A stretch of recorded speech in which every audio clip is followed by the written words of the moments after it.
tidak ada orang yang akan bisa menahan saya berbicara apa. Seperti apa? Ternyata setelah saya periksa ada Perpres 35 2018 di pasal 3, pasal 3-nya jelas-jelas menunjuk Denpasar ini. Jadi Perpresnya tahun berapa ini? 2018. Jadi artinya sebetulnya pada 2018 ini sudah harus dieksekusi. Dalam pengelolaan sampah perlu dilakukan percepatan pembangunan instalasi pengelola. Jadi Denpasar diperintahkan oleh Perpres ini untuk membangun instalasi pengolah sampah menjadi energi listrik berbasis teknologi ramah lingkungan yang disebut dengan PLTSA melalui pengelolaan sampah yang menjadi urusan pemerintah daerah Kota Denpasar.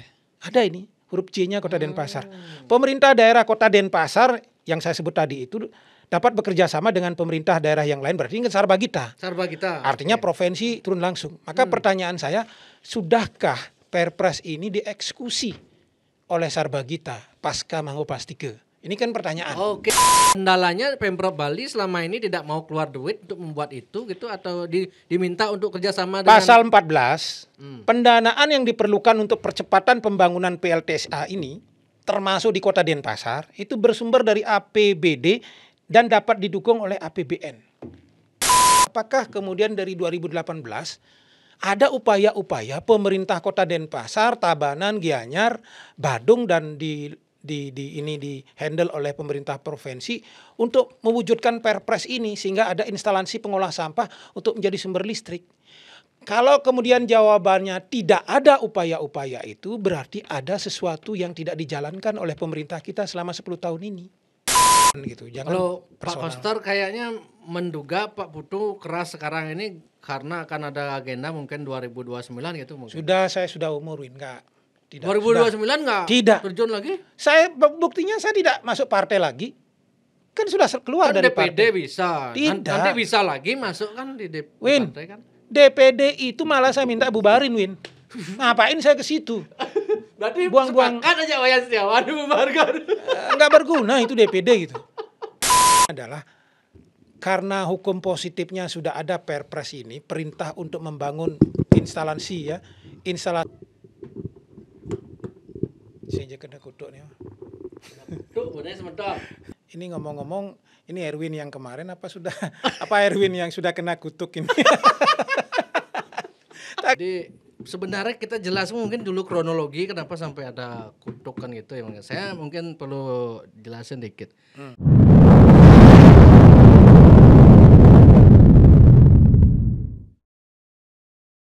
Om Swastiastu. Om Swastiastu. Wih, makin meledak, makin panas gitu Pak Putu. Gara-gara itu nggak jadi ke Jakarta ini. Oh gitu Pak, padahal Pak Putu bilang ke Jakarta ya. Besoknya harusnya udah ke Jakarta. Gitu. Tapi kebetulan anak saya juga masih, ya sudah cancel aja dulu Pak. Ya. Oke. Nah, ini ngomong-ngomong, ini Erwin yang kemarin apa Erwin yang sudah kena kutuk ini? Takutnya nanti berubah Erwin nanti. Malah giliran nyerang banyak saya. Yang bilang, awas kamu dikutuk jadi batu gitu. Kengkenang boleh lekat berjenang bercerah batu gitu. Berselam gitu. Tapi masih Erwin yang kemarin loh. Masih lah. Masih sehat bugar Pak Putu, aman. Ya. Jadi sebenarnya kita jelas mungkin dulu kronologi kenapa sampai ada kutukan gitu ya. Saya mungkin perlu jelasin dikit. Sebenarnya saya ngechat Bu Putri itu kan Pak Putu gara-gara Pak Putu konflik dengan Ibu Putri di Facebook. Saya lihatlah itu pertengkaran kalian di Facebook, isi nyebut-nyebut Jack Bali. Kemudian Pak Putu nelpon saya waktu itu kan. Win, ini saya diundang ke Jaya Sabo sama Bu Putri gitu. Tapi saya maunya Jack Bali gitu. Makanya langsung waktu itu saya chat Ibu Putri dengan halus gitu. Kalau tidak ada bahasa kata kutuk itu di dalam sana, sebenarnya saya tidak akan share itu ke chat itu. Kan ada kan seolah-olah Pak Koster bicara kemarin di media itu, rilis kayaknya itu atau apa ya, rilis Humas Pemprov. Saya dianggap meng-share itu karena Bu Putri nolak undangan saya gitu. Padahal kan sebenarnya bukan itu. saya nge-share itu karena ada ancaman soal terkesan itu kan kesannya kan mengancam secara halus kan. Mengancam udah ada nyebut-nyebut keluarga terus isi bahasa kutukan itu secara niskala di Bali kan kita sensitif masalah begitu-begitu ya. Nah itu saya merasa sebagai warga yang biasa kemudian yang tidak punya power, tidak punya anggaran yang seperti pemerintah juga beda dengan penguasa gitu kan. Jadi satu-satunya hal yang bisa saya lakukan karena merasa ada seperti ancaman begitu ya saya caranya menepis atau yang bisa saya lakukan ya dengan cara memposting gitu seolah-olah besok-besok mana tahu kan kalau saya kejadian apa-apa ada apa-apa dengan diri saya ya kan siapa yang mengancam siapa nih yang sebenarnya ada apa nih Erwin kan tahu orang gitu jadinya gitu loh. Itu tujuan saya memposting sebenarnya. Jadi bukan karena beliau nolak undangan. Kalau saya ditolak undangan podcast sudah sering dari dulu. Dari zaman pilkada, makanya dari zaman pilkada saya sudah undang juga kan calon-calon dari PDI. Jadi mereka tetap juga tidak datang. Ya, yang datang dari pihak Dede Gajah. Jadi saya dianggap pendukungnya Dede Gajah gitu kan. Padahal saya sudah ngundang keduanya begitu. Saya dianggap tim sukses waktu itu. Nah, ini juga media yang membuat rilis itu memuat rilis itu juga nggak fair sebenarnya yang merilis statementnya Pak Koster. Jadi Pak Koster kan bicara, si Erwin tidak etis itu atau tidak boleh meng-share pribadi. Memang saya paham tidak boleh, cuman kan tetap saya harus yang hanya itu sebagai rakyat yang bisa saya lakukan gitu untuk perlawanan. Sebab untuk menyelamatkan diri lah istilahnya begitu ya. Dan Pak Koster juga kan ada statement mengajari saya belajar lagi etika atau kode etik jurnalistik begitu. Ya Justru saya mengundang Ibu Putri itu kan waktu itu untuk sebagai keberimbangan informasi kan. Justru karena saya paham lah sebagai mantan wartawan dulu ya lama di salah satu media besar di Bali.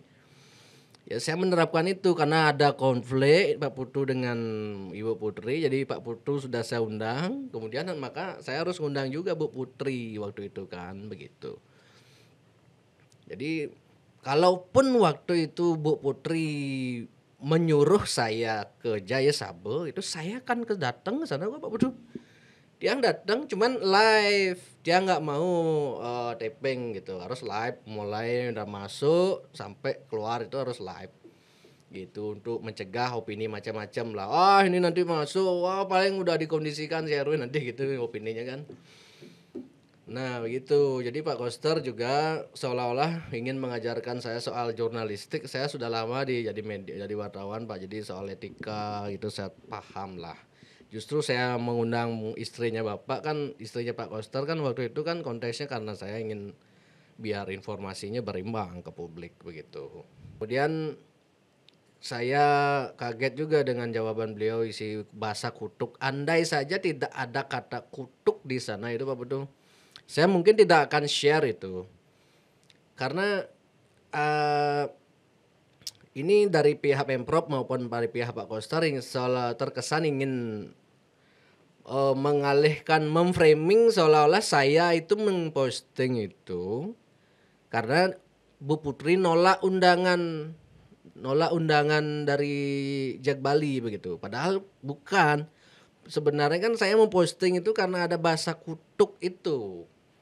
Coba satu kata itu tidak ada di chatnya Ibu Putri dengan saya itu saya nggak akan share kok gitu. Oke lah boleh nyalanin saya biar kerja dengan baik. Itu saya selama ini sudah kerja dengan bagus. Makanya itu podcast Jak Bali masih jalan sampai sekarang daripada podcast yang beliau Pak Koster bilang beliau danai itu kan jalannya di musim pilkada aja gitu loh. Nah, saya akhirnya berpikir waktu itu, wah kok gini ya gitu. Saya akhirnya merasa seperti ada ancaman gitu kan ke diri saya gitu. Ya nah itu ingat, soalnya ditegasin lagi sama Bu Putri kan, yang tadinya balasannya ingat doa dan kutukan bunda, terus di chat terakhir juga ingat doa dan kutukan bunda gitu. Wah ini kalau ada apa ya raga nenek kalau langsung merinding saya Pak Putu waktu itu baca chatnya Bu Putri itu gila. Makanya langsung saya gini tuh dengan kesadaran resiko, paham lah saya itu nggak boleh nyebar chat WA kan, cuman ya udahlah saya nggak apa-apa cuman itu yang bisa saya lakukan sebagai rakyat kan. Kalau kekuasaan kan punya anggaran, bisa menggerakin pejabat gitu, punya atasan. Ya saya punya apa? Saya hanya itu yang bisa saya lakukan, yaitu saya share gitu. Makanya teman-teman ada yang nyaranin, nanti apa kamu nggak takut kena undang-undang ITE? Ya udah. Menurut Pak Pasek juga sudah ngulas kan di Facebook beliau, tidak bisa gitu ada unsur itu gitu loh. Makanya sebenarnya gara-gara kata kutukan itu, jadi jangan di framing saya memposting chat pribadi itu gara-gara tolak undangan yang ditolak oleh Bu Putri, bukan. Terus Pak Koster juga ada bilang menyebut saya itu menyebut di rilis berita Wacana Bali apa Wacana Dewata itu namanya, nama medianya dia. Dulu memang Ibu Putri sempat datang dan Pak Koster sempat datang ke Jak Bali. Cuman setelah kesini kok jadi beritanya penuh sensasional. Justru waktu zaman itu lebih sensasional berita saya waktu itu. Lebih sensasional dulu. Nah, waktu itu kok Pak Koster beberapa sampai 3 kali datang itu ke podcast itu kan. Bahkan Bu Putri, stafnya Pak Koster ngechat saya atau menghubungi saya nyuruh agar saya ngundang Ibu Putri gitu loh. Stafnya Koster ya yang nyuruh saya ngundang Ibu Putri, ya saya undang biar beliau juga kan, beliau juga suka ngomong juga kan.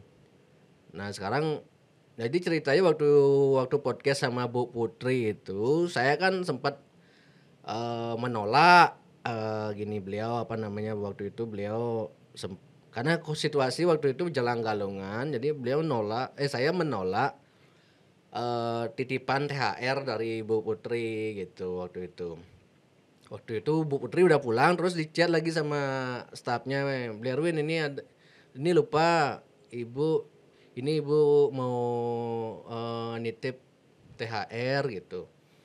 Saya bilang, maaf Bu, kalau untuk gini saya bilang aja sama Bu Putri, terima kasih sudah datang. Tapi saya tidak bersedia menerima gitu. Nah, apakah karena itu jadinya Ibu Putri merasa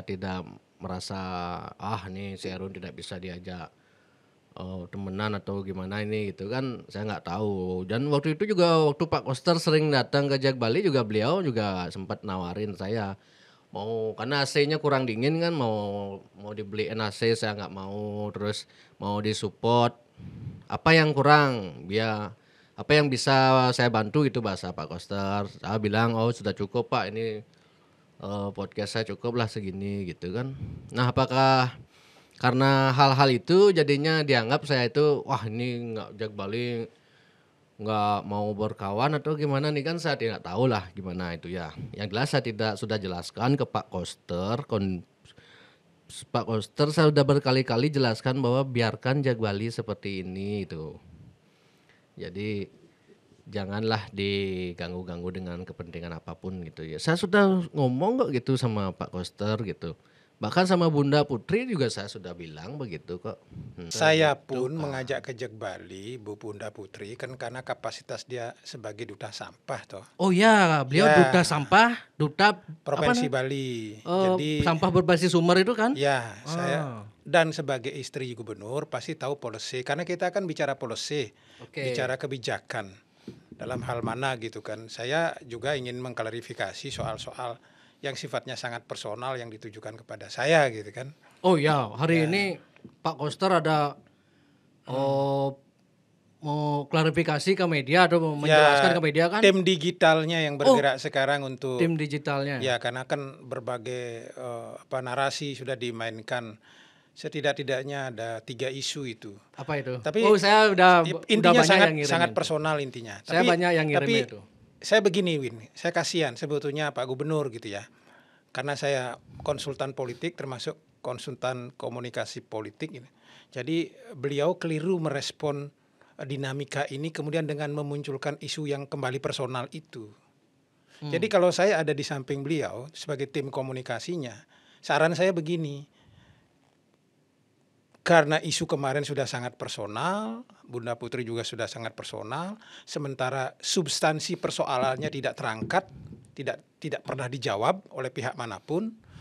Sementara kemudian kalau dilihat itu mungkin hampir 1000 komen di Jeg Bali atau di Bali News itu sebetulnya memojokkan beliau.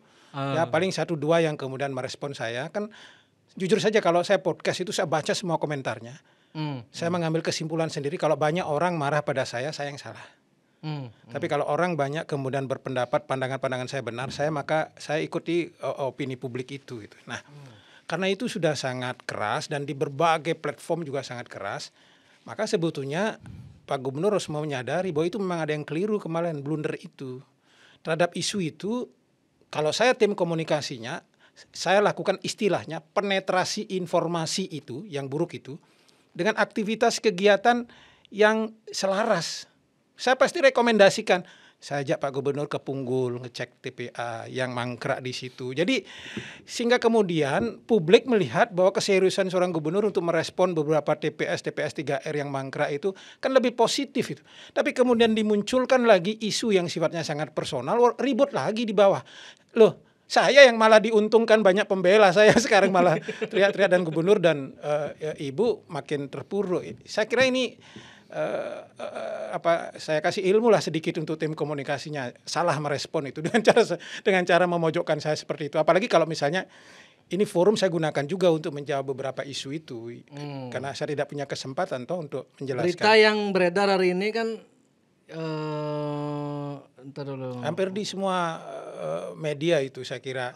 Ya saya tim komunikasi digitalnya lah yang bergerak. Pak Putu dibilang tidak gunakan kalau politiklah dengan etis. Nah, ceritanya itu jangan, begini. Bicara di medsos tapi tunjukkan kerja nyata.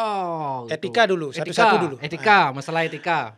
Etika, Pak Koster menyatakan saya tidak beretika karena apa? Statement saya menyebut akun Niputri Swastini itu sebagai buzzer gitu.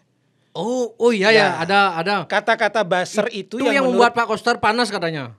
Yang kata-kata buzzer itu yang kemudian disimpulkan bahwa saya tidak beretika. Nah, kenapa saya katakan buzzer? Karena banyak pejabat itu menggunakan admin untuk mengelola akunnya. Saya juga tidak yakin Bunda Putri yang sibuk luar biasa itu kemudian main TikTokan seperti itu. Karena itu saya berpikir, wah ini pasti adminnya. Saya membaca narasi-narasi yang dibangun sampai kenal anak saya dengan cepat. Bunda Putri mana tahu nama anak saya, hafal semua. Tapi begitu anak saya masuk kemudian direspon dengan cepat. Saya tahu persis siapa di belakang itu. Yang kemudian tahu persis keluarga saya kenal lah, saya tidak sebut namanya. Nah, karena saya punya keyakinan ini admin yang bergerak dan admin itu tahu persis saya dan keluarga saya, maka saya katakan buzzer, saya tidak bicara Bunda Putri. Kalau sekarang kemudian ternyata Bunda Putri yang langsung, ya walau-walam saya tidak tahu situasi seperti itu. Tapi kalau kata-kata buzzer itu dianggap tidak etis, mohon maaf. Sebenarnya Pak Koster kan lebih sering tidak etisnya gitu ya. Beberapa kali misalnya keceplosan kata ndas bedak di ruang publik. Kemarin itu marah-marah gitu. mau saya kirim sampah ke rumahmu itu. Itu kan tidak etis juga pada orang yang bertanya. Dia pejabat publik itu. Masa saya harus balas dengan cara seperti itu? Kan saya ajari soal etika gitu. Saya politik yang politik dengan etika itu apa? Saya harus sombong mengatakan hampir 5-10 tahun saya di Jakarta dan ada di ruang publik. Tidak pernah orang ribut berapa kali saya muncul di TV nasional segala macam. Karena saya paham fatsun itu gitu. Kapan harus mengatakan apa, di mana gitu kan. Nah, saya cuma ingin mengatakan, ini saran untuk Pak Koster ini. Beliau sering tidak sadar kamera gitu. Jadi kalau ada satu orang yang bertanya, wartawan kan banyak itu, ada yang ngeblok ke sini, ada yang ngeblok ke sini. Jangan-jangan wartawan yang nanya itu sebenarnya wartawan musuhnya lawan politiknya Pak Koster yang sengaja mancing-mancing. Tapi Pak Koster karena marah sama wartawan itu gitu kan. Sebenarnya dia ingin marah sama wartawan itu, keluarlah kata-kata itu, tidak sadar kamera nyorot gitu kan. Ini masuk ke ruang publik dan akhirnya kan seolah-olah statement itu menghakimi setiap rakyat Bali kan, dan itu yang membuat orang marah kan. Nah, maksud saya proses sadar kamera ini yang sering tidak disadari oleh Pak Koster. Saya harus anggap saja ini sebagai training begitulah.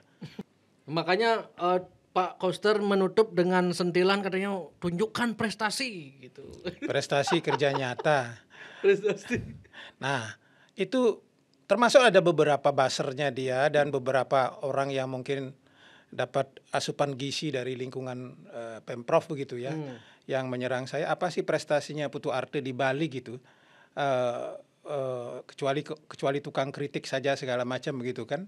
Saya katakan kalau mereka mengerti apa yang disebut dengan ilmu politik, apa yang disebut dengan struktur politik, Win, maka kita ini konsep yang paling sederhana. Kalau orang SMA juga diajar, ini SMA kelas 2 diajar apa yang disebut dengan suprastruktur politik, apa yang disebut dengan infrastruktur politik. Siapa suprastruktur politik?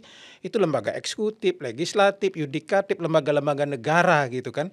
Infrastruktur politik itu siapa? Partai politik, organisasi masyarakat, mass media, kelompok kepentingan, pengusaha yang lagi pengen dapat proyek, itu kelompok kepentingan lah gitu.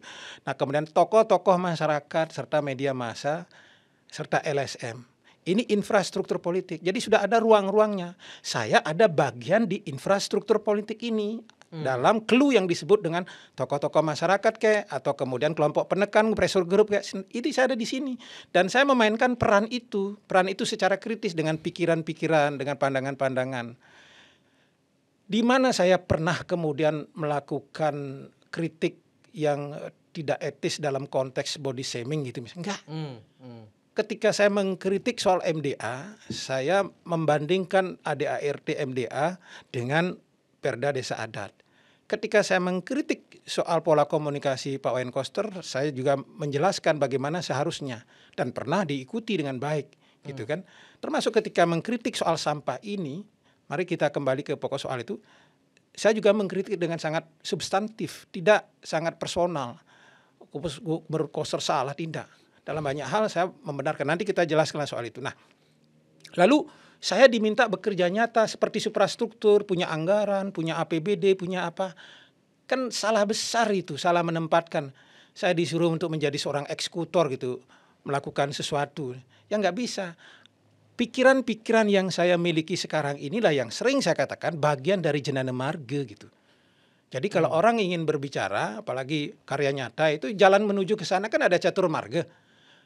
Maka saya mengambil peran di Jadana Marga itu. Saya punya pikiran, saya punya kapasitas intelektual, saya punya sedikit wawasan, maka pikiran-pikiran itulah yang saya sampaikan pada publik. Dan di banyak tempat berhasil gitu. Mari kita lihat, Pak Koster sendiri harus mengakui, kenapa SMA Bali Mandara eranya sekarang beliau dinormalkan kembali. Setelah zaman Sang Made Mahendra dinormalkan, beliau juga menormalkan kembali berasrama. Bukankah karena seorang Putu Ate, Gede Swardana, Sai Tanju, kemudian Pasak Swardike, Palguno sangat kritis mengawal SMA Bali Mandara itu. Dan diakui sekarang kembali normal berasrama toh, tidak reguler lagi. Karena pikiran kita kritis. Pak Koster juga jangan lupa sudah pernah ngajak ngomong saya 6 jam di Sanur dan sudah bercerita panjang lebar bagaimana cerita di balik gagalnya sepak bola itu. Itu kan kita sebetulnya kalau kritik kita itu mendukung beliau karena beliau dalam tekanan dari Jakarta gitu kan. Nah, jadi saya selalu konteks saya mengkritik adalah substansi kebijakannya yang saya kritik. Dan sebetulnya cerita soal itu beliau sebetulnya sudah paham karena kami sudah bicara 6 jam. Jangan larang saya di posisi saya seperti sekarang ini. Karena semua nggak ada yang berani ngomong. Semua nggak ada yang berani ngomong. Siapa yang memainkan peran itu kecuali orang seperti saya, orang seperti Pasa gitu ya. 5 orang ini tidak ada yang berani ngomong. Masa saya kemudian mau dibungkam hanya gara-gara kejadian 2007 itu kan kasihan Bali kemudian tidak punya pikiran-pikiran pembanding gitu. Teman-teman yang kemudian akademisi yang kemudian mau ada di belakangnya Pak Koster dan menyediakan diri untuk ada di gerbong beliau, ya silakanlah, itu sikap beliau. Saya menyatakan untuk tetap ada di posisi independen, siapapun gubernurnya itu juga sikap saya. Jadi penjelasan saya kira seperti itu. Dan kalau kemudian selalu disebut tidak bisa bayar hutang budi. Nah itu ada juga beliau bilang Pak Koster tak bisa berterima kasih karena dibantu di KPU. Saya sudah bekerja keras itu untuk menjadikan dia KPU. Sekarang saya marah diserang gitu bahasanya. Ya. Sekarang begitu saya jadi gubernur marah diserang terus. Itu kejadiannya 2007. Kalau saya ikuti itu sebelumnya sudah dijelaskan. Ya.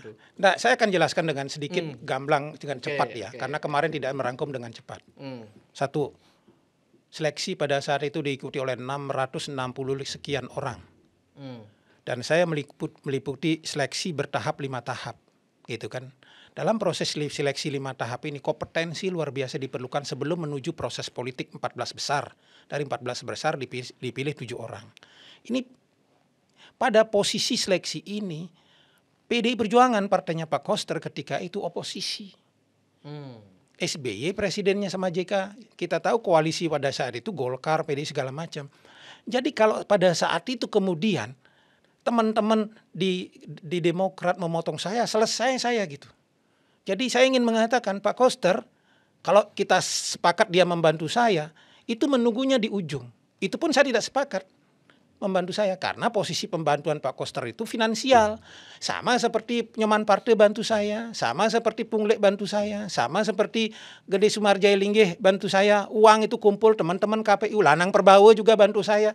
Semua teman-teman KPU, biar saya ke Sandi urunan, ketemu 75 juta agar bisa hidup di Jakarta selama 2 bulan. Tinggal di perwakilan Bali, kantor perwakilan Bali yang kamarnya 80.000 itu per malam. Saya bekerjalah kemudian di situ. Nah, singkat cerita, karena kemudian saya mungkin masih KPU daerah segala macam punya kapasitas untuk itu, loloslah saya 14 besar. Dari 14 besar ini barulah proses politik. Ketika bicara proses politik, saya demi Sang Hyang Widi saya katakan, setelah saya ketemu dengan Pak Koster di ruangannya dan saya diberi finansial bersama tentu dengan teman-teman yang lain, saya juga dibantu. Saya tidak pernah lagi berhubungan. Berapa sih Pak Koster ngasih finansial kalau tidak usah gitu. Ya. Seolah-olah beliau artinya tidak. Saya ingin mengatakan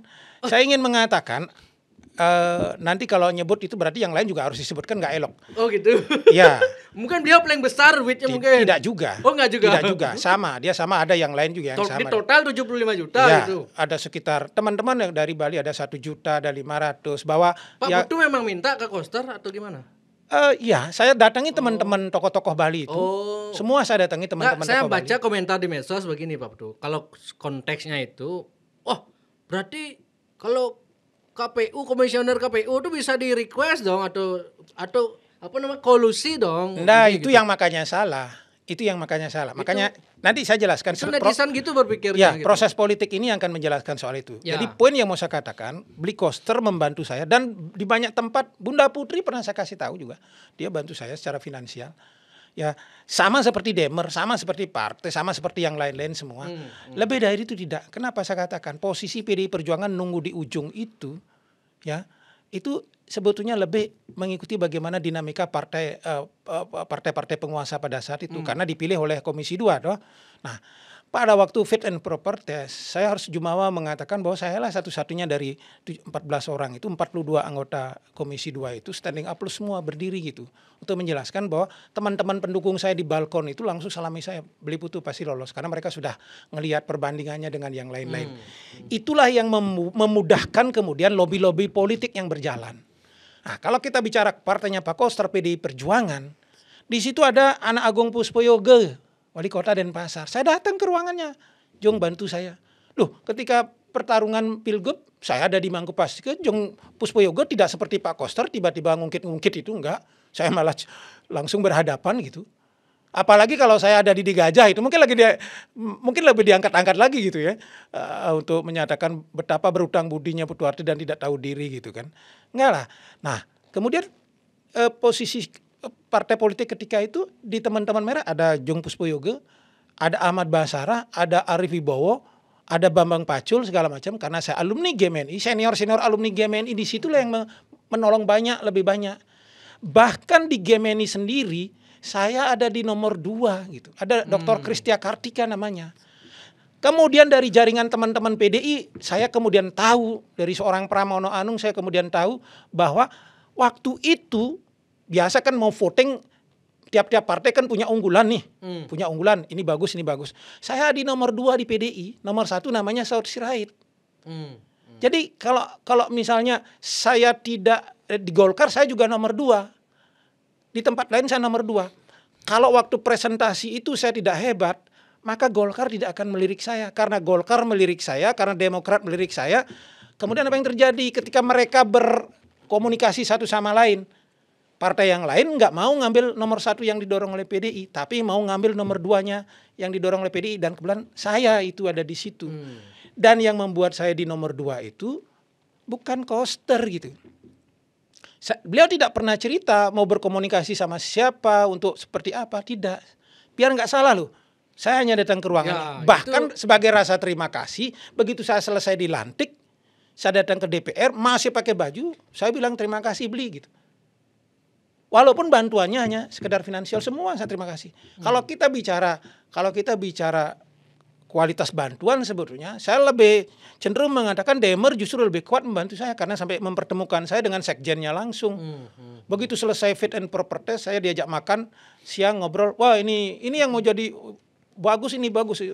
Priyadi Santosa. Dalam semenjak dibukanya konteks ini, saya sering beberapa membaca komentar netizen itu kan awam ya, saya pun awam bagaimana proses seleksi jadi artinya mereka menyimpulkan netizen berarti kalau jadi komisioner KPU itu bisa dipesan atau ada konspirasinya begitu ya, berarti gitu. Tidak juga seperti itu, bahwa pesanan partai gitu berarti gitu. Kalau saya katakan iya salah, maksud saya begini, ini bagian dari koreksi juga, dan saya di beberapa kesempatan ketika saya jadi ahli di MK, saya selalu mengatakan, sebagai ke depan tidak bagus kalau anggota KPU itu dipilih oleh DPR, terjadi konflik kepentingan. Oh ya.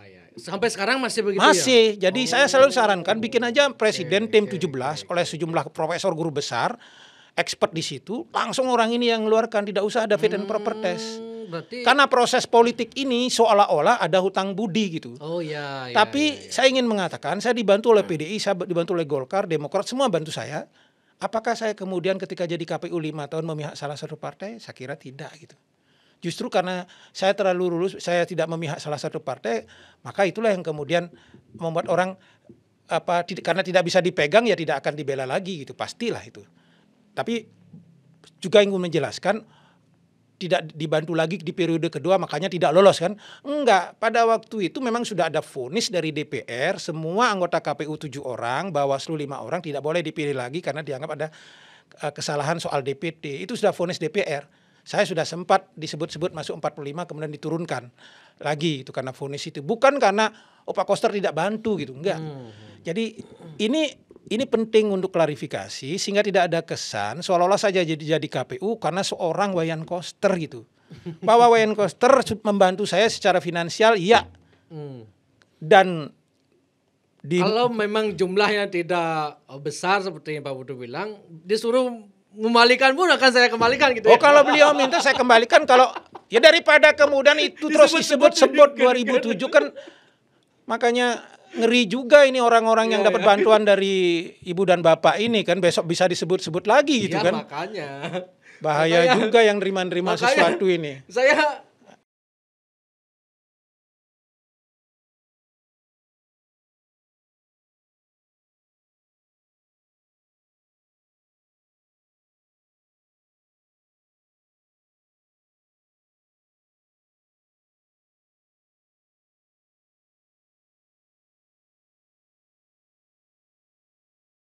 Pak Koster 3 kali datang ke sini. Oh, enggak, Bu Putri pun, oh ini kalau saya buka ini nggak usah ada dibuka.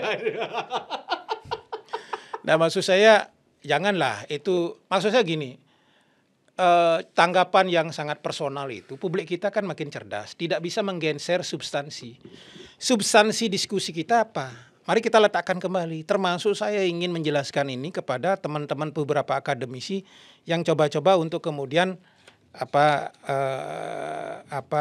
mendegradasi saya gitu ya. Ini problemnya, substansi persoalannya kan keributan ketika 1 Agustus truk-truk itu tidak dikasih masuk lagi. Oh, itu awal mulanya. Awal mulanya awal toh. Mula nah, bentroknya kan di situ, konfliknya kan di situ sampai kemudian berjejer truk-truk kecil itu cikar-cikar itu di kantor gubernur. Kenapa? Karena misleadership, karena mismanagement. Saya mau mengatakan di sini letak persoalannya.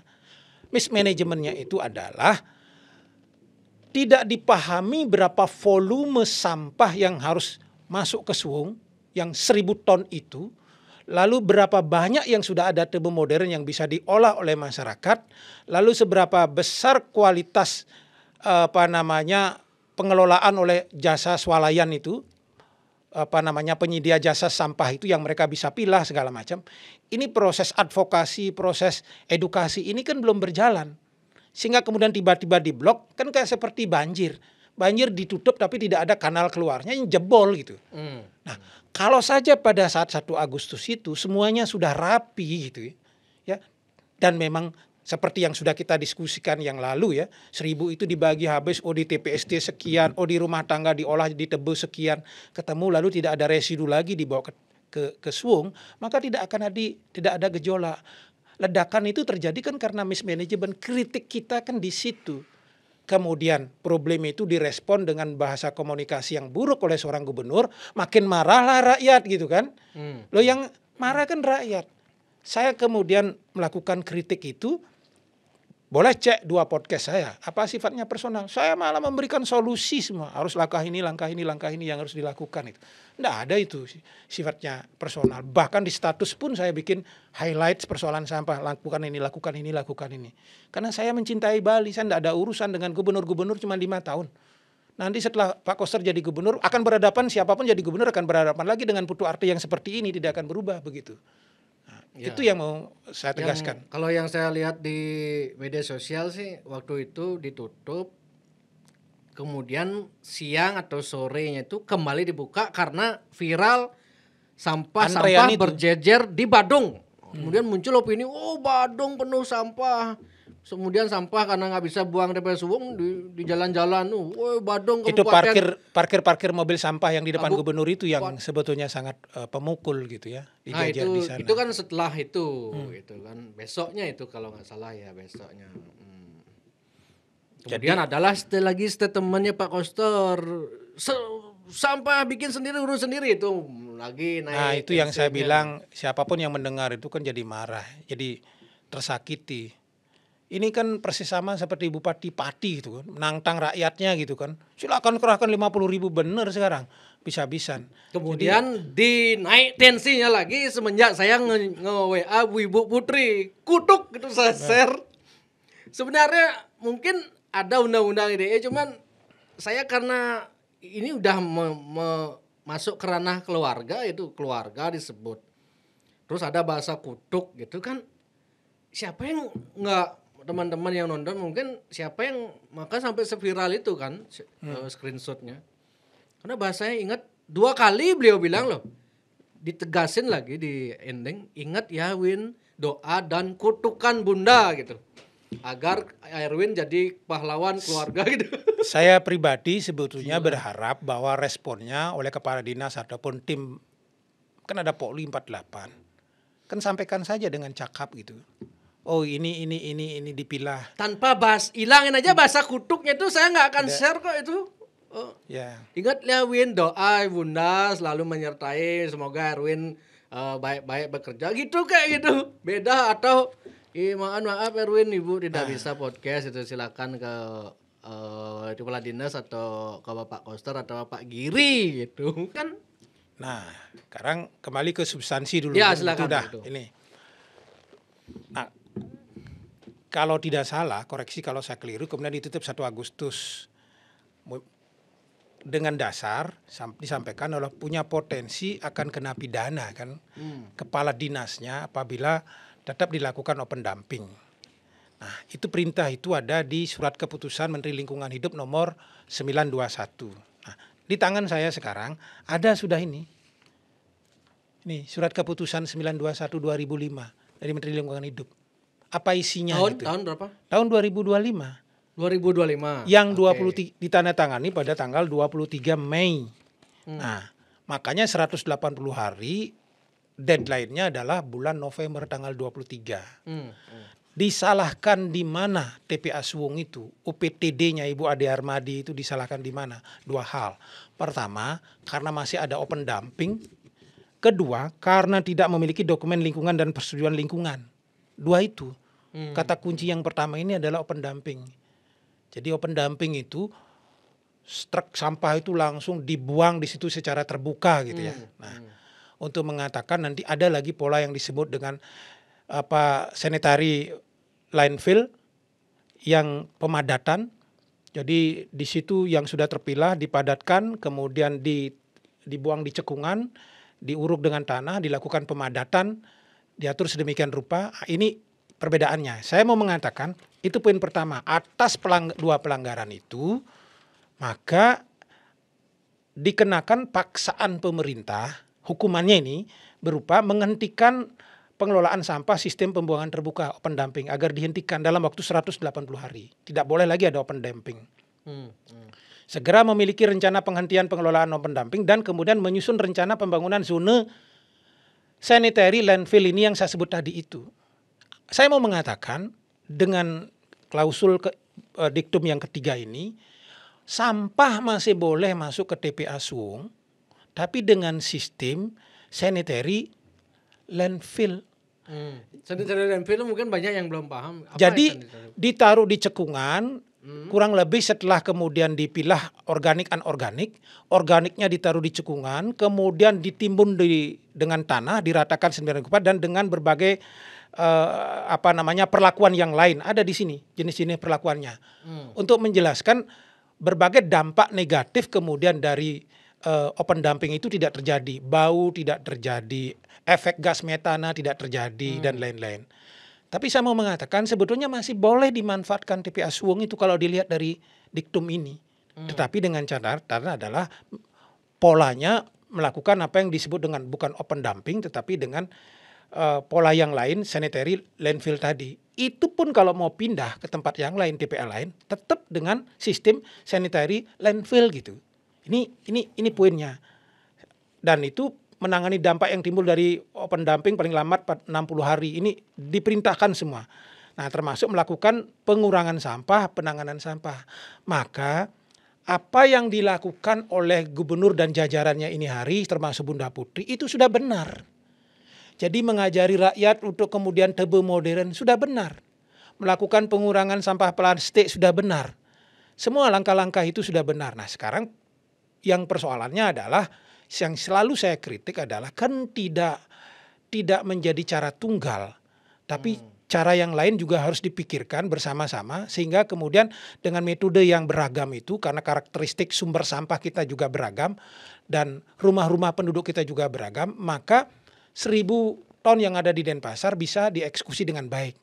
Saya tidak pernah menolak semua program tebe modern, tidak. Ya, itu perlu di disclaimer dulu. Ya, jadi artinya, jangan ada kesan seolah-olah diskusi Pak ini. Putu yang mengkritik itu termasuk saya mungkin kan seolah-olah tidak setuju TPA Suwung ditutup. Itu ditutup. Oh, no, salah itu. Itu pertama itu kita sepakat daripada TPA itu lebih baik jadi apa? Saya gitu. pikir jadi hutan kota akan keren itu karena jadi paru-paru kota toh. Daripada menimbulkan pemandangan atau bau yang ini, terus program tebel modern apa itu lagi pemilahan organik silakan. Itu bagus, cuman kurang gitu loh. Saya ingin Sehingga mengatakan tidak bisa selesai hanya sebatas formalitas, artinya menunjuk influencer untuk jadi barometer untuk mengedukasi masyarakat, tebel modern. Tapi kan tidak cukup di sana gitu. Akhirnya apa? Kita masih ingat podcast ya. Kemudian saya juga podcast di tempat lain. Saya katakan bahwa butuh proses transisi 2 tahun. Terjawab juga kemudian besoknya oleh Menteri Zulhas yang datang ke Bali toh. Bahwa proses transisinya memang akan terjadi 2 tahun. Karena merevisi Perpres, kemudian untuk insenerator segala macam, kemudian menyiapkan alat-alat pendukung yang lain. Untuk menjelaskan bahwa tidak bisa gebiar uyah. Coba kalau kita tidak kritis kemudian tiba-tiba TPA Suwung ditutup tanpa perhitungan yang matang gitu, apa yang akan terjadi? Semua sungai kita akan dilempari. Sekarang saja udah terjadi di mana-mana. Semua trotoar tidak ada yang ngangkut toh. Seperti kasus di Ubud di beberapa tempat. Jangan-jangan orang marah lapangan Niti Mandala Rendon itu ditimbuni sampah semua gitu. Nah sekarang dengan catatan-catatan semacam ini, dengan SK 921 yang sudah kita jelaskan tadi itu, sebetulnya poinnya adalah yang dilarang di situ oleh 921 ini adalah open dumping dilarang. Tetapi masih diizinkan penggunaan TPA Suwung kalau kemudian dengan pola yang disebut dengan sistem sanitary landfill.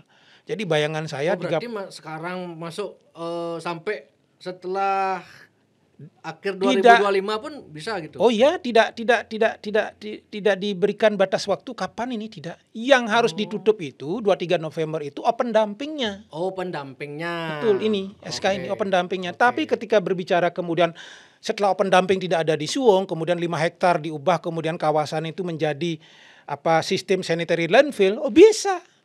Dan untuk selanjutnya ya bisa. Apalagi kemudian dikaitkan dengan Perpres yang tidak pernah disebut-sebut ini, Perpres 35 tahun 2018. Wah, ini ada Perpres, ini ada aturan apa yang diatur di sana? Ini Perpres ini tentang percepatan pembangunan instalasi pengolah sampah menjadi energi listrik berbasis teknologi ramah lingkungan. Erun masih ingat nggak ketika podcast kita yang pertama, cerita kita soal Mangku Pastike yang berakhir 2018 toh? Dari 2008 sampai 2018 dan tidak berlanjut toh?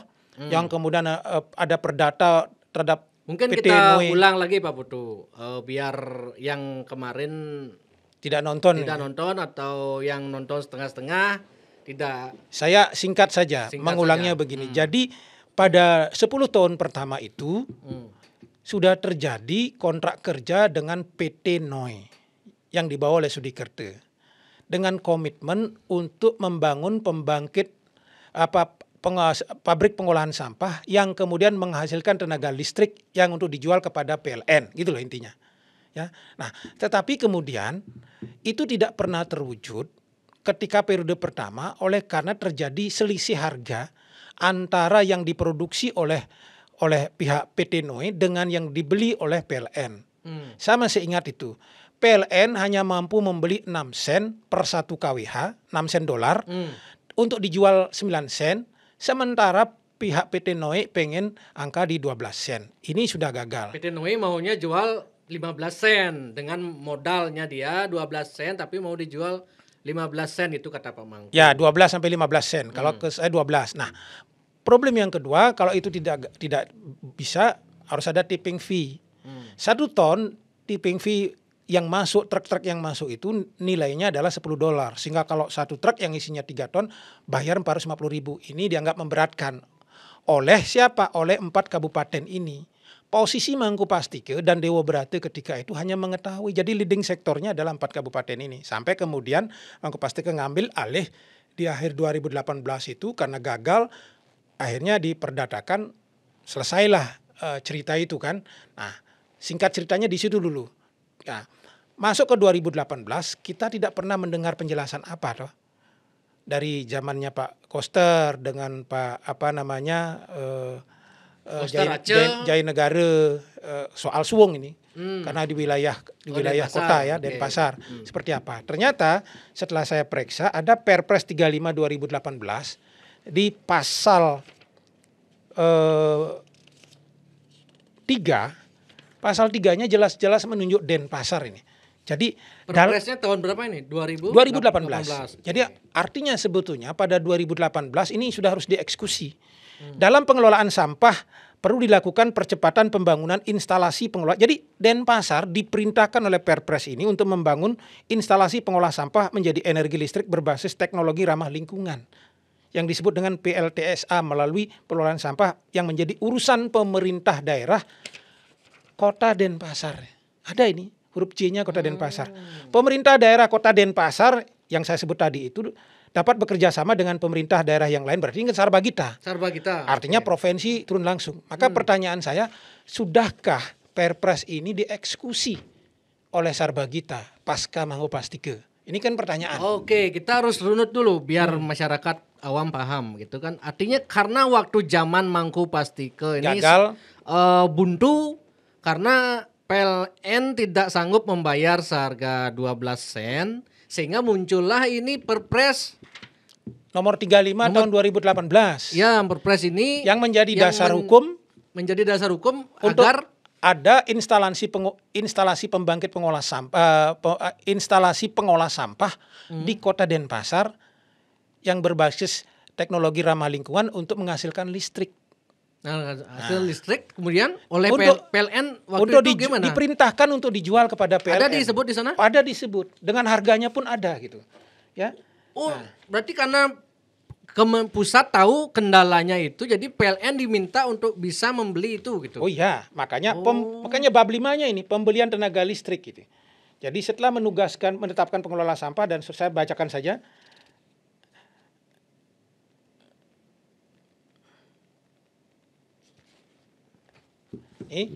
Harga pembelian tenaga listrik oleh PLN sebagaimana dimaksud pasal 10 A untuk besaran kapasitas 20 megawatt itu sebesar 13,35 sen per kWh dan seterusnya. Untuk besaran kapasitas 20 megawatt maka rumusnya adalah 14,54 sen per kWh dikurangi sekian. Untuk menjelaskan bahwa sudah ada pagunya. Oh ini dibeli. Maka pertanyaannya kemudian dari 2018 adakah pergerakan proyek-program di Kota Denpasar, di Sarbagita, melanjutkan program pemerintahan sebelumnya untuk membangun instalasi pengolah sampah itu? Enggak, setahu saya kalau dulu PT Noe butuh 400 miliar katanya untuk membangun pembangkit tenaga listrik. Karena nggak bisa jalan baru habis 100 miliar udah stuck. Nah ini diperintahkan Denpasar untuk Sarbagita atau Pemprov Bali, berarti kendalanya Pemprov Bali selama ini tidak mau keluar duit untuk membuat itu gitu atau diminta untuk kerjasama dengan Pasal 14 pendanaan yang diperlukan untuk percepatan pembangunan PLTSA ini termasuk di Kota Denpasar itu bersumber dari APBD dan dapat didukung oleh APBN. Oh, kalau ada niat harusnya pusat daerah berkolaborasi. Saya mau mengatakan dengan Perpres ini, saya orang yang jujur saja juga agak bego gitu. Apakah kemudian dari 2018 ada upaya-upaya pemerintah Kota Denpasar, Tabanan, Gianyar, Badung dan di handle oleh pemerintah provinsi untuk mewujudkan Perpres ini sehingga ada instalasi pengolah sampah untuk menjadi sumber listrik. Kalau kemudian jawabannya tidak ada upaya-upaya itu, berarti ada sesuatu yang tidak dijalankan oleh pemerintah kita selama 10 tahun ini dari 2018. Tapi Perpres tidak dijalankan nggak apa-apa, berarti buktinya nggak apa-apa kan sampai sekarang.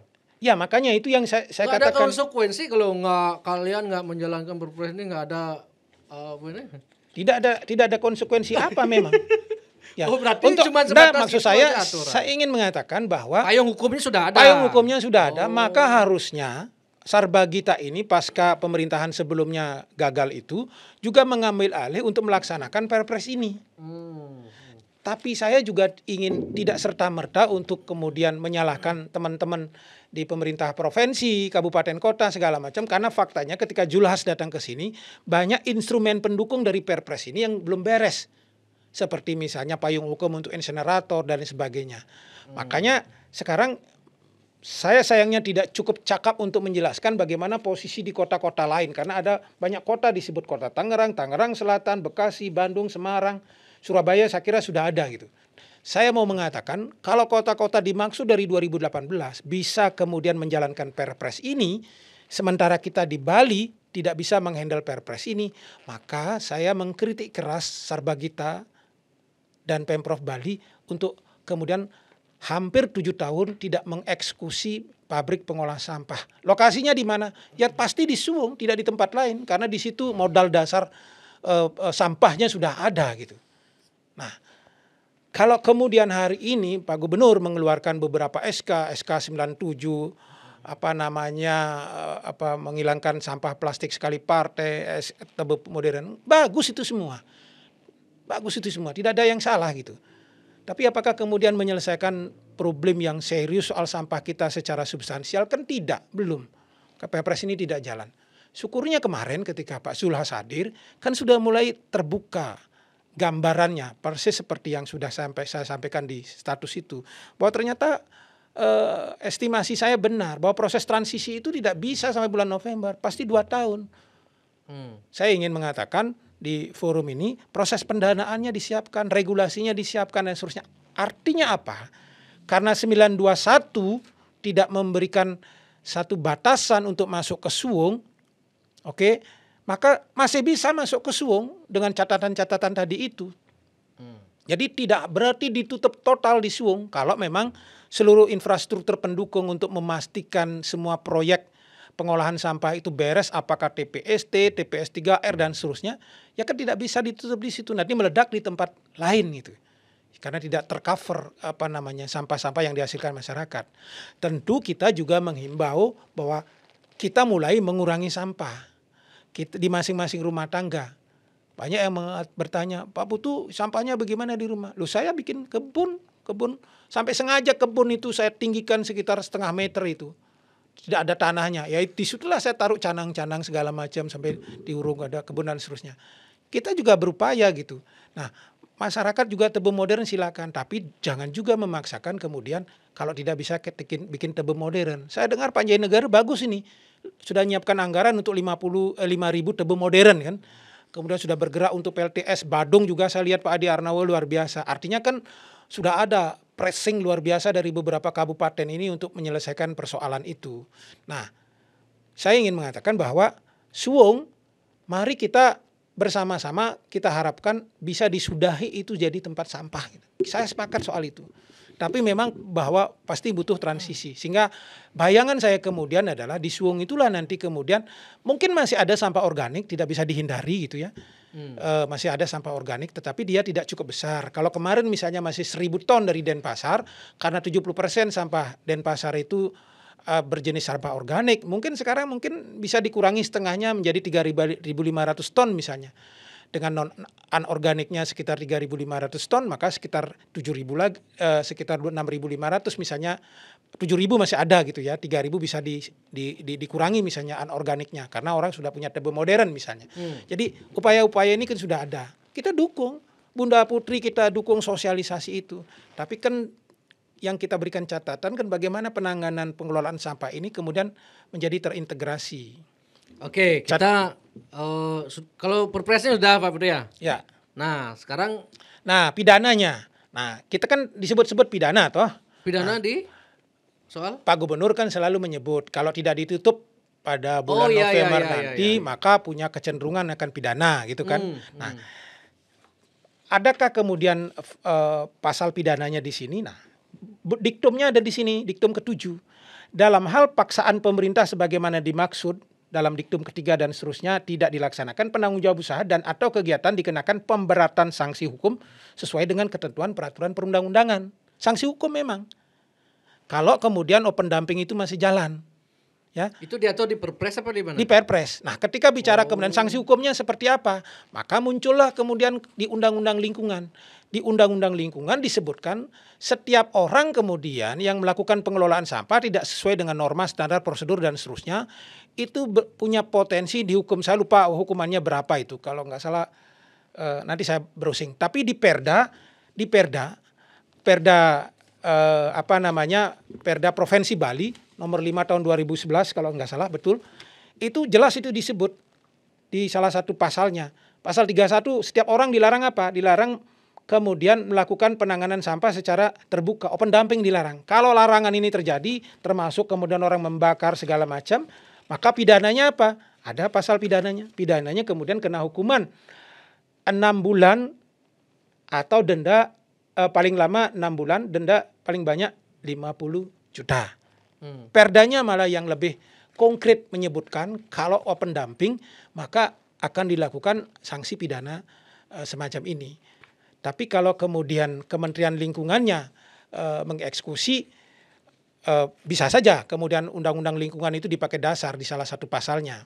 Nah, oleh karena proses transisi ini 2 tahun, maka menurut hemat saya tetap mengusulkan pada Pak Gubernur untuk bagaimana bisa merevisi SKEP 921 ini.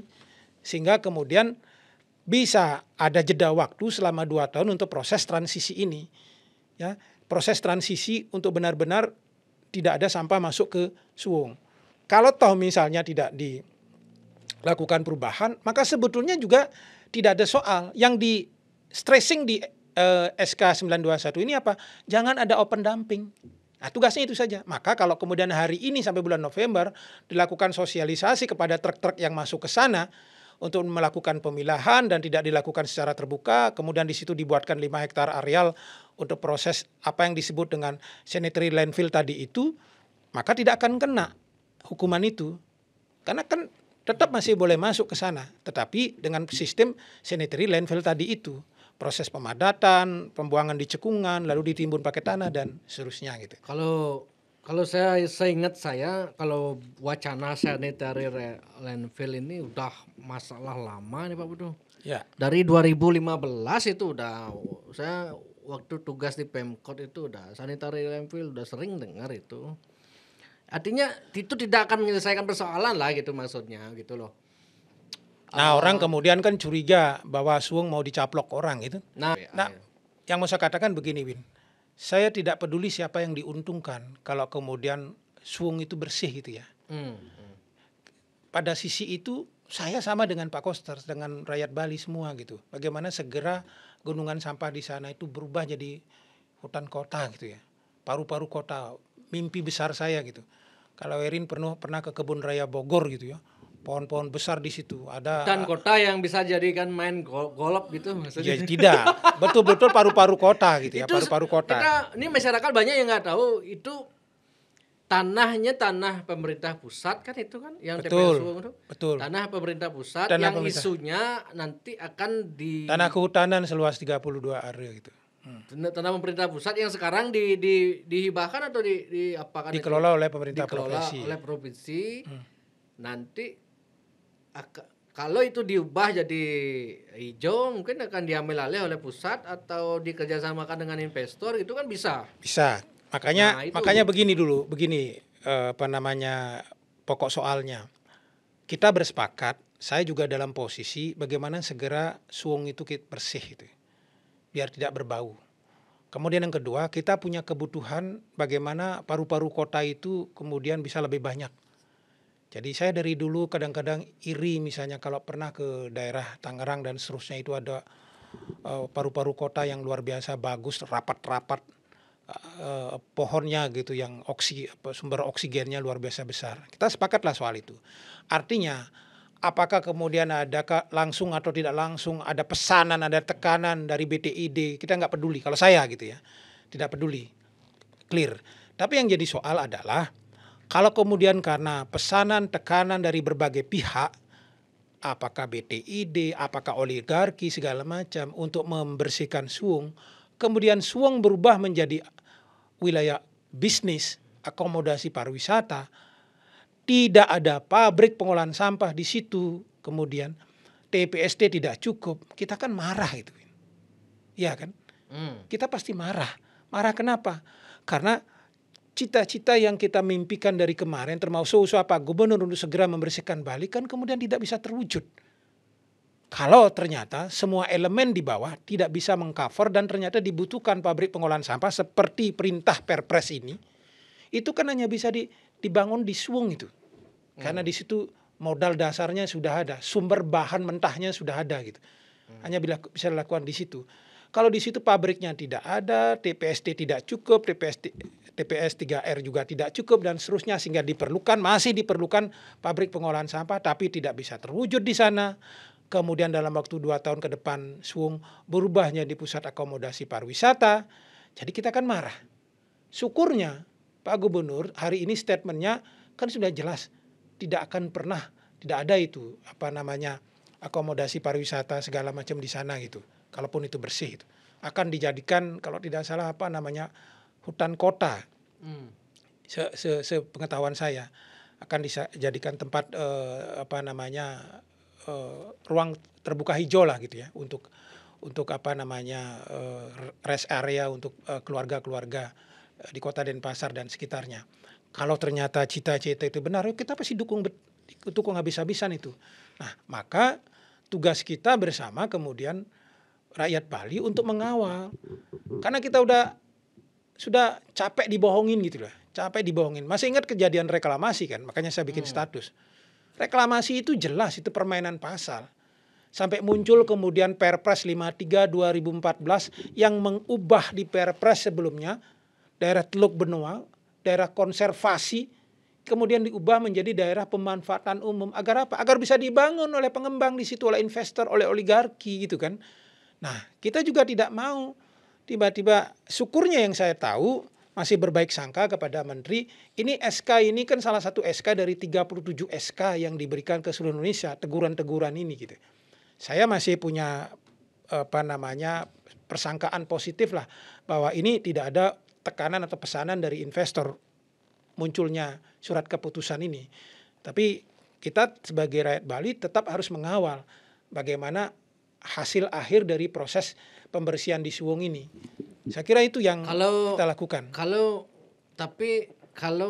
memang desain kemarin kura-kura Bali itu benar, apa yang 500 hektar di Serangan itu yang dibangun mall dan lain-lain, rumah sakit, universitas, banyak itu kan.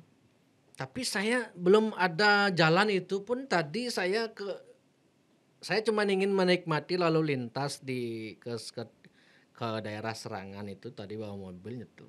Pak. Belum rame pun di sana sudah macet begitu di sana, baik jalur ke selatan maupun ke utaranya. Kemudian jalur ke sini ke Jalan Pemelisan, Sidakarya, Sesetan itu padat juga. Makanya. Jadi kan oke nggak masalah pemerintah membuat atau investor membuat itu, cuman siapkan dulu dong infrastruktur yang bagus di Bali Selatan itu loh. Kasihan kan masyarakat kecil yang kena korban. Makanya saya sepakat sekali lagi, Suwung itu kemudian kita bersihkan bersama-sama, kita semua harus dukung pemerintah untuk itu. Kita sepakat soal itu. Tapi kalau kemudian ia berubah menjadi kawasan bisnis, sementara juga PTID kayak kura-kura kemudian jadi kawasan bisnis, maka kita marah betul. Overload Bali Selatan. Sekarang belum ada 2 pengembang saja masuk ke situ sudah macetnya luar biasa. Itu Pak Tantowi Yahya di Helmi Yahya kan udah jelas itu sudah akan sekarang mereka lagi tahap penjual itu ke investor itu. Kayaknya desain tuh kayaknya benar itu deh gitu. Ya benar atau tidak kan saya tidak peduli itu karena dia milik mereka. Yang kita concern kan bagaimana kemudian Suwung ini kita harapkan seperti kata Pak Gubernur berubah benar-benar fungsinya untuk peruntukan buat masyarakat itu. Apakah menjadi hutan kota atau yang lain-lain. Dan atau, kenapa saya katakan dan atau, mungkin sangat mungkin sebagian kawasan itu kemudian menjadi pabrik pengolah sampah yang kemudian sebagian dijual untuk listrik sebagaimana dimaksud pada Perpres ini. Karena kalau memang ada rencana membangun pabrik itu di mana lagi di Denpasar kalau tidak di sana, kan sumber bahan bakunya sudah siap di sana. Kita kan menjadi miris gitu. pabriknya tidak ada, TPST-nya kemudian terbatas, TPS 3R juga tidak ada, mesin banyak rusak segala macam, lalu di stop habis di sana, meledaklah di berbagai sudut gitu kan, semua tebing-tebing kemudian dibuangi sampah, maka habislah kita gitu. Jadi kita kan tidak mau hal seperti itu terjadi di Kalau Bali. kita bawa ke konteks politik itu kenapa tidak dijalankan namanya perpres kan, peraturan presiden. Waktu itu kan masih era Jokowi kan. Mungkin satu partai masih pakai lah. Oh begini Pak, tinggal ngomong Bu Mega aja aman kan dulu kan. Jokowi kan dulu terkesan seperti petugas partai kan, tidak berani dia menekan di bawah. Saya mencoba untuk positive thinking karena kita tidak cukup mengetahui dinamika itu. Jangan-jangan sebetulnya ada pembahasan itu tapi tidak terungkap di sini, dan itu kelemahan saya untuk menggali lebih dalam gitu. Mungkin nanti Pak Jaya Negara bisa menjelaskan soal itu, bagaimana soal Perpres ini, atau Pak Gubernur misalnya Dinas Lingkungan Hidup bisa menjelaskan soal ini kan, bahwa ada Perpres yang memberi perintah untuk dibangunnya instalasi pengolah sampah berbasis teknologi ramah lingkungan yang menghasilkan listrik. Itu masalahnya saya karena greget Pak Putu. Jadinya yang banyak muncul itu adalah dugaan, asumsi, opini, karena saya ingin menggali informasi akurat, terus saya mencoba mengundang yang bersangkutan tidak mau, seperti yang diundang nggak mau datang gitu kan. Ya, jadi itu kira-kira ininya gambaran besarnya ke depan, sehingga siap sebagai konklusi dari diskusi kita hari ini, saya kira pertama kita harus stressing kembali disclaimer kita itu. Saya dan mungkin Erwin yang juga jadi host di sini tidak dalam posisi menolak TPA Suwung, itu clear dulu ya. Menolak TPA Suwung untuk kemudian ditutup. Jadi kita itu. tidak itu, malah kita mendukung segera penutupan TPA Suwung dengan catatan tentu seluruh agenda-agenda manajemen pengelolaan sampah di tempat lain dengan sistem model yang lain tuntas gitu. Karena dia kan kanal terakhir itu Suwung itu. Kalau di tempat lain yang namanya TPS 3R, tebe modern, TPST segala macam sudah tuntas di situ, sehingga tidak ada residu apapun yang kemudian masuk ke Suwung, otomatis Suwung dengan sendirinya tidak usah ditutup, akan berhenti dengan sendirinya karena tidak ada yang buang lagi ke sana. Nah, itu ininya. Maka concern kita adalah mendorong pemerintah untuk merapikan ini gitu. Merapikan apa? Merapikan dari rumah tangga sampai kemudian ke TPST, TPS 3R ini. Seluruh produk ini.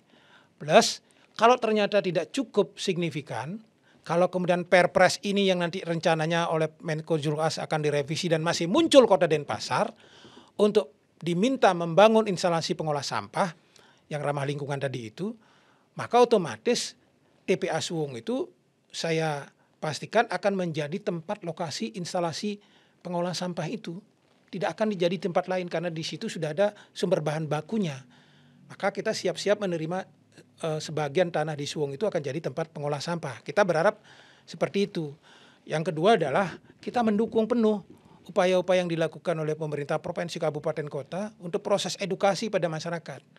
Untuk kemudian kita mengajak masyarakat yang punya tanah silakan bikin tebe modern, yang tidak mau tebe modern paling tidak silakan mulai pilah sampah organik, anorganik. Kalau saya mendengar wacana Pak Putu itu terlalu masih naif Pak Putu. Artinya dengan realita yang kita lihat sudah ada pembangunan BTID, kura-kura Bali, tahap penjualan, masuk akal nggak sih mereka membiarkan, ini udah ada kesempatan sekarang nih ribut TPA nih, sekalian aja nggak usah ada tempat-tempat begitu di sana gitu. Ini kan belum dicabut, Win. Perpres 53 ini kan belum dicabut. Dulu kan era Jokowi, sekarang Prabowo gimana? Masih berlaku, belum dicabut ini. Kan masih berlaku ini sebagai dasar hukum. Tidak pernah dicabut Perpres. Tapi kan realita juga ada, itu udah dibangun. Kura-kura Bali udah dibangun, gimana? Enggak ada urusan dengan itu. Enggak. Ya. Bukan masalah ada urusannya, tapi realitanya loh. Iya, yang pasti kecurigaannya Erwin kan kira-kira begini. Tunggal itu, gede itu investor gede. Ya, kecurigaannya Erwin, kalau ini kemudian konkret ada perintah, ya harus dilaksanakan. Kita buktinya ini dari 2018 tidak dilaksanakan, tidak apa-apa. Ya makanya kita ngapain kita tuntut dari dulu pemerintah. aja aman-aman aja gitu loh. Saya mencoba untuk berbaik sangka, jangan-jangan sebetulnya ada progres seperti kasus Mangku Pastiko, Saya tapi dia ngomong terceritakan. yang realita konkret aja di lapangan Pak Putu. Kalau memang tidak ada, begini, Win, kalau gitu. memang sama sekali tidak ada progres, maka saya mau mengatakan bahwa 4 kabupaten ini telah tidak menjalankan Perpres 53 ya, ini. itu sepakat, itu mereka tidak menjalankan itu. Tapi realita sekarang ini dengan realita yang sudah ada, desain sudah ada, realitanya di sana sudah dibangun.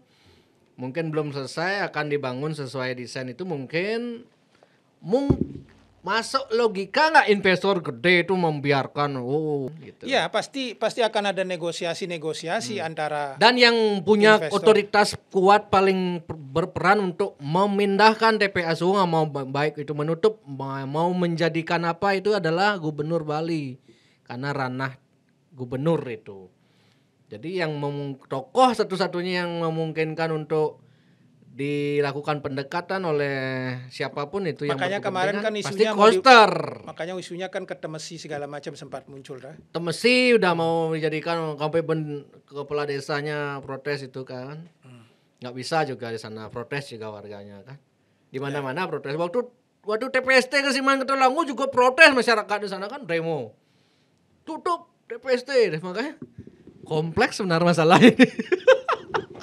Ya karena kita siapapun nggak mau di wilayahnya ada sempat TPA. Pasti. Kan? Maksud saya kita selama ini memang kita harus mengakui sebagai bangsa gitu ya, tidak hanya daerah Bali saja. Kita sebagai bangsa memang selama ini tertinggal untuk melakukan proses edukasi, penyiapan segala macam. Baru kita kalang kabut sekarang begitu meledak semua. Tapi yang saya belum terdiri. Penasaran Pak Putu, kenapa nggak di Negaro ya, di Jembrano ya, dijadikan TPA ya? Kan banyak lahan itu di sana itu kayak lahan kosong tuh. Bayangkan Erwin berapa ongkos angkutnya sampai ke sana gitu, bawa 1 ton, 1 truk di sini sampai ke Jembrano gitu. Kan itu.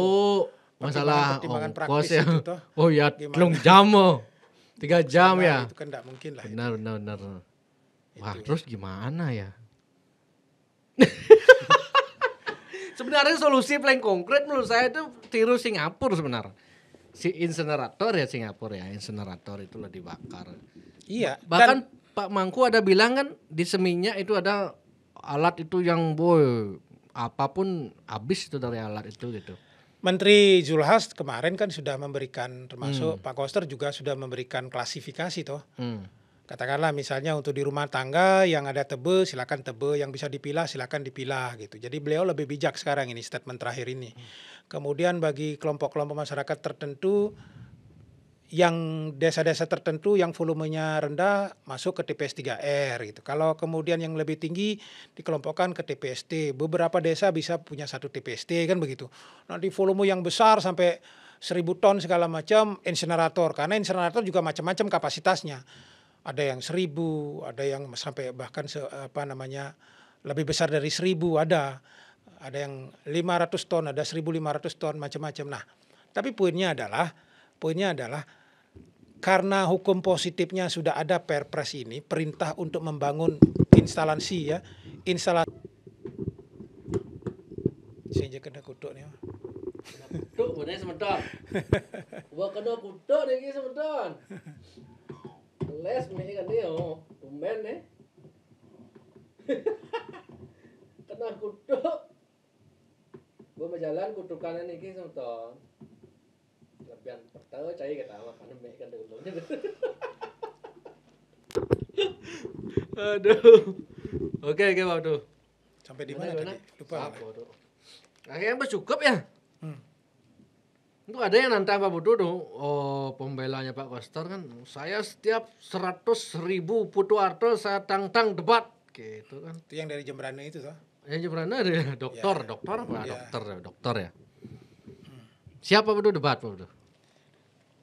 Kalau siap, itu tidak ada masalah, tapi maksud saya harus dilakukan pembatasan topik ya.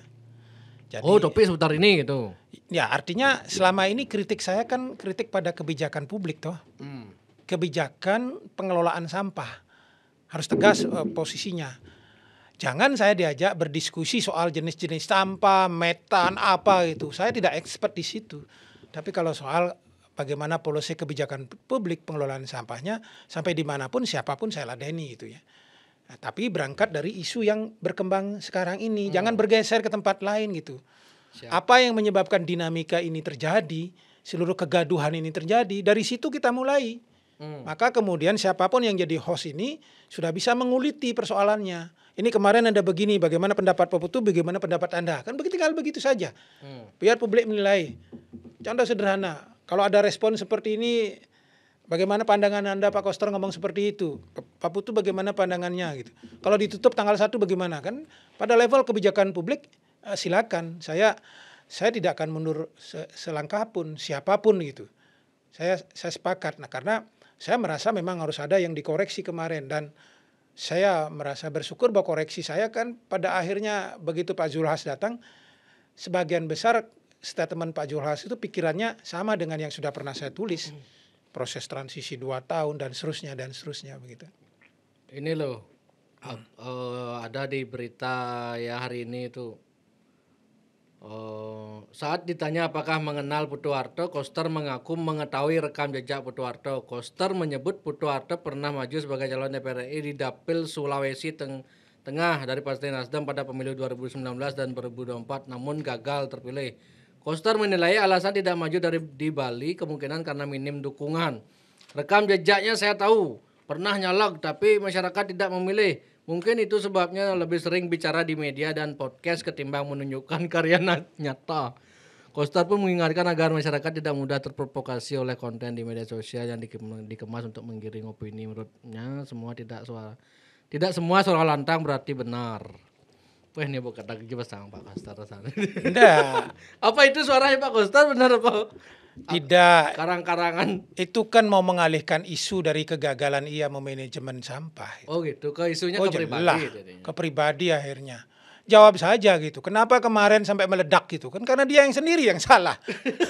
Kenapa truk-truk itu berjajar di sana? Kan karena kebijakannya yang salah. Putu Harto disalahkan itu. Lengis bensinnya sebenarnya gara-gara statement sampah sendiri, urus sendiri itu kan. Ditambah lagi dengan kutukan. Tidak awalnya itu. Pertama ketika ada deadline 1 Agustus ya, itu tidak terlalu besar juga. Tidak ada solusi itu maksud saya. Dan truk-truk itulah berjajar di sana. Nah, barulah ditanya sama wartawan gitu kan. Barulah meledak soal itu. Saya ingin mengatakan kan triggernya di situ gitu. Ya, triggernya itu. Karena triggernya di sana, saya sebagai pengamat kebijakan publik, saya akan memberitahu. Sekarang pertanyaan saya, periksa 2 podcast saya, tidak ada yang sangat personal. Semua kemudian berisi solusi yang bisa saya sampaikan pada beliau. Saya minta berkomunikasi dengan Menteri Lingkungan dan seterusnya. Ada gitu. Kenapa dibawa ke ranah personal? Itu kan karena memang orang yang tidak bisa memberikan jawaban-jawaban atas argumentasi saya gitu. Jawab saja argumentasi saya gitu dengan seluruh ini. Oh, padahal isunya sebenarnya isu publik, cuman dibawa ke.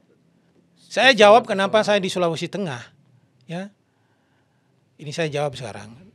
Dan leluhur menyaksikan omongan saya gitu. Saya harus selalu mengatakan kepada yang di atas kalau saya bohong statement saya. Saya ingin mewakili umat Hindu di seluruh Indonesia. Gitu. Kenapa saya tidak dari Bali? Gitu. Mana orang Bali yang ada 9 orang yang ada di Jakarta itu yang mau membela para transmigran di luar, orang Bali yang ada di luar Bali? Nggak ada.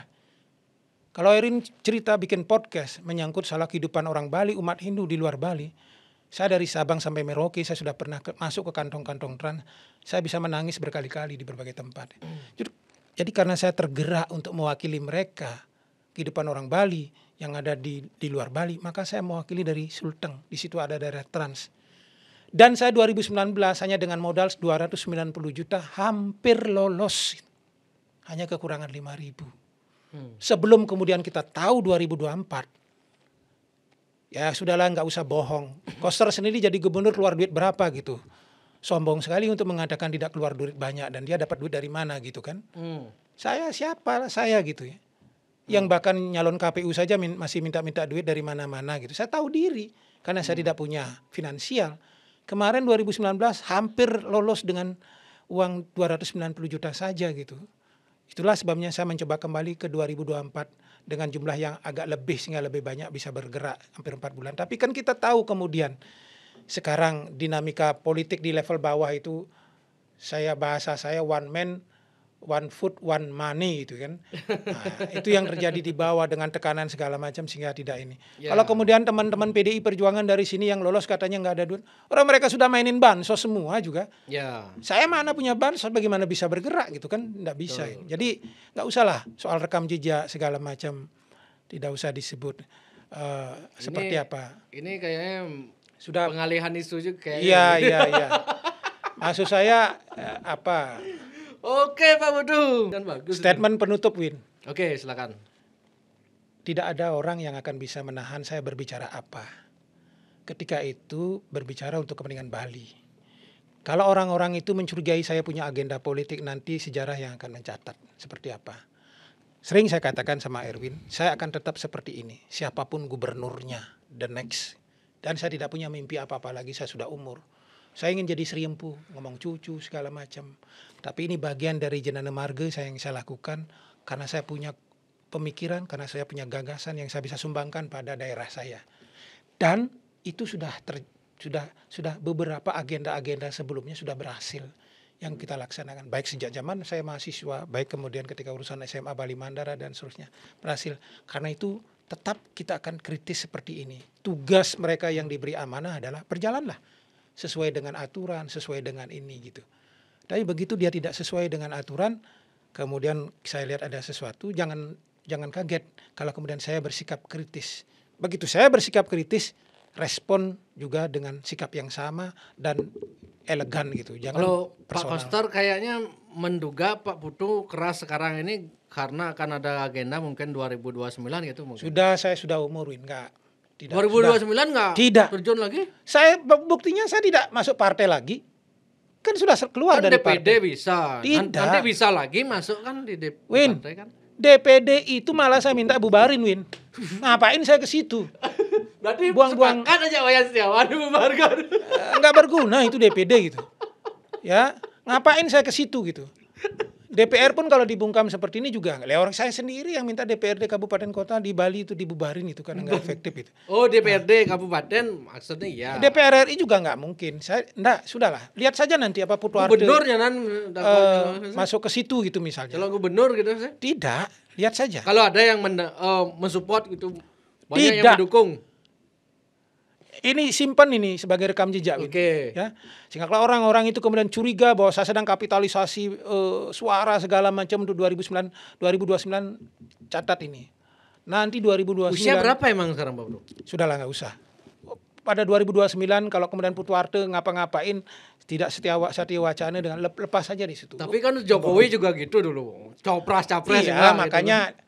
Oh ingat aja ini simpan itu. Simpan saja. Win seperti. Oh dengar Pak Koster. Win. Ada nyalon katanya. Kita pernah punya Ibu Gedong.